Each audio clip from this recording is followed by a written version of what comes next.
नमस्कार, मैं घनश्याम मिश्रा। अभी हम जहाँ मौजूद हैं वो नंदन गांव है। इसके इतिहासों में ज़्यादा पीछे नहीं जाने की बात, पिछले 2 सालों की बात है जहाँ नीतीश कुमार आए और उनके काफिले पर हमला हुआ। हम लोगों से जानना चाहते हैं कि उस वो क्या एक राजनीतिक साजिश के तहत हुई या लोग उनसे नाखुश थे। उसके बाद इस गांव के विकास के बारे में भी बात करते हैं कि लोग वोटिंग क्या आज भी जात पात के नाम पर देते हैं या इस बार के चुनाव में, विधानसभा चुनाव में लोगों के पास मुद्दा विकास का रहेगा। तो इसी क्रम में हमारे साथ नंदन गांव के पूर्व मुखिया हैं जो जुड़े हुए हैं। क्या नाम होगा आपका? धनलाल सिंह। धनलाल सिंह जी। 2 या 2.5 साल पहले नीतीश कुमार जो कि मुख्यमंत्री है उन पर हमला हुआ। उसके बाद से इस गांव की स्थिति क्या रही? स्थिति जो पहले थी आज भी है, कुछ अंतर नहीं पड़ा? कोई अंतर नहीं। वो क्या एक राजनीतिक साजिश था या नीतीश कुमार से लोग नाखुश थे इसलिए वजह क्या कारण रहा नीतीश? नहीं, ना कोई राजनीतिक साजिश थी, ना नीतीश कुमार से लोग नाराज थे। कुछ काम इधर उधर हो रहा था तो यहाँ के हरिजनों ने अपने मोहल्ले में काम दिखाने के लिए कि नहीं हुआ है, नीतीश जी के पास आए और वो रुके नहीं, देखे नहीं, तो उन लोग को थोड़ा गुस्सा हुआ और इसी में जब वो लौटने लगे तो वो लोग धरना दे दिए और उस धरना में कोई कोई आदमी उनको डिस्टर्ब कर दिया, वहाँ से खेदने लगा, तो इसी पर थोड़ा गुस्सा हुआ और लोग अपना किए, जिसको गुस्सा हुआ वो। अटैक कर दिया। हाँ, अटैक का वो तो हमला यही। हुआ था। हाँ, इस बार का चुनाव क्या रहेगा, जातीय समीकरण या विकास? कोई जातीय समीकरण हमारे यहाँ नहीं चलता है। यहाँ जो भी काम होगा विकास पर होगा, जो भी वोटिंग होगी विकास पर होगी। क्योंकि जब हम लोग डुमराव विधानसभा की बात करते हैं तो मैं परिचय दे दूं, विगत 2 दशक से यहाँ के ददन पहलवान यादव विधायक रहे हैं, तो उनके कार्यकाल को आप कैसे देखते हैं? विधायक रहे हैं तो अपना जो विधायक का काम है, जो सरकार का काम है, तो कार्यकाल उनका अच्छा ही था। ऐसी तो कोई बात नहीं है कि विधायक रहते हुए उन्होंने जो किया है सही किया है। खुश हैं आप?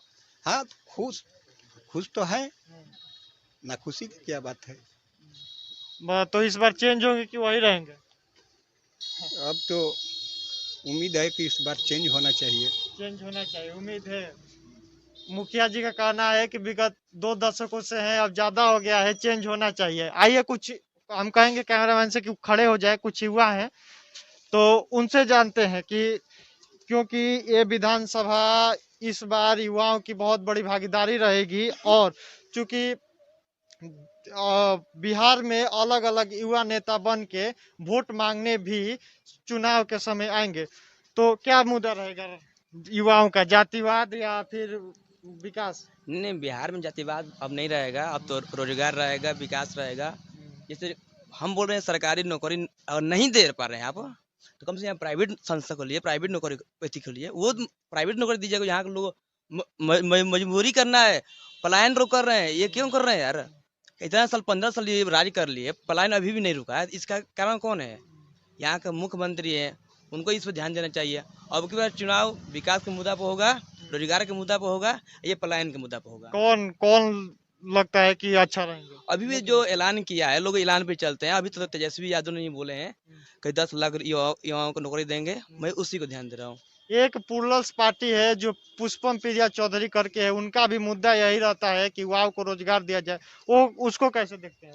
नहीं ना, हम भी उनके बारे में जानने हैं, वो बहुत अच्छी है। अभी लंदन से आई है, वो भी राजनीति कर रही अच्छी बात है। और राजनीति करो, आगे भी विचार, उनको भी विचार किया जाएगा भाई। ये अभी तो तेजस्वी अभी इस साल तेजस्वी यादव, आगे जब राजनीति अनुभव बढ़ेगा तो उसके साथ देखा जाएगा। क्या रहेगा सर विकास का मुद्दा? अब की विकास के मुद्दा सर रोजगार रहेगा। रोजगार। 15 साल में युवा को ठगा गया है सर। कुछ मैंने रोजगार नहीं मिला है। अब की बार रोजगार तेजस्वी पर भरोसा है? जी जी बिल्कुल। कम होगी एक है, आइए इधर आइए, क्या रहेगा मुद्दा? मुद्दा है बेरोजगारी। बेरोजगारी रहेगा, बेरोजगारी दूर होना चाहिए बिहार से, पलायन दूर होना चाहिए। पलायन दूर होने के लिए क्या रहेगा मुद्दा?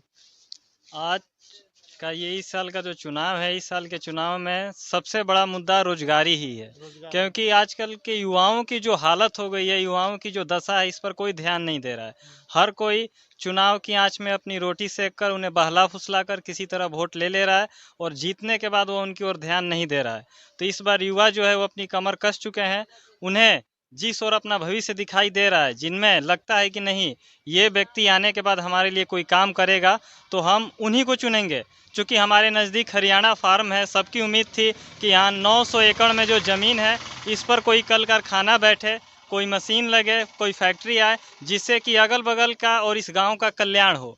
लेकिन सरकार ने क्या किया कि उसे बीएमपी को सौंप दिया और बीएमपी से इस गांव को 1 रुपया का भी फ़ायदा नहीं है और वो ज़मीन जो है इसी तरह बेकार चली गई।